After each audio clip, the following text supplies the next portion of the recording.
Jared, enfermé dans un grand sac, était ballotté en tous sens.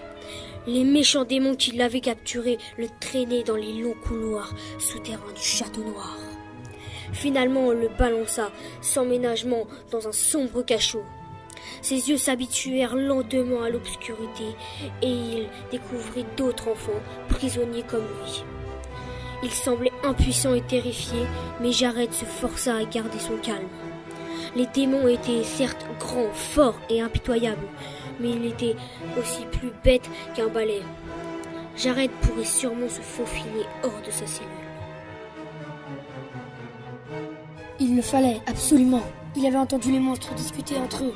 Des mots tels que conquête, attaque, destruction, mort. Le royaume des ténèbres allait bientôt déferler sur le monde.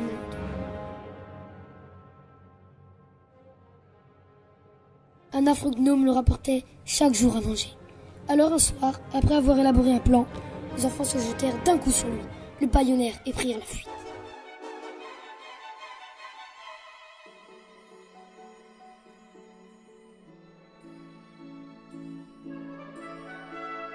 Lorsqu'il arriva enfin au palais, Jared entendit de la musique. Un grand bal était organisé et chacun des convives dansait, inconscient du danger qui guettait le royaume. Jared monta sur l'estrade des ménestrels, saisit une trompette et souffla dedans, si fort que tout le monde fit le silence. Le château apprit donc avec stupeur la terrible nouvelle, et pourtant un espoir demeurait. L'ancienne alliance avec les elfes de la forêt, on envoya en hâte un messager pour demander leur aide, et tout le monde alla se coucher, inquiet mais rassuré à l'idée d'obtenir le soutien des elfes.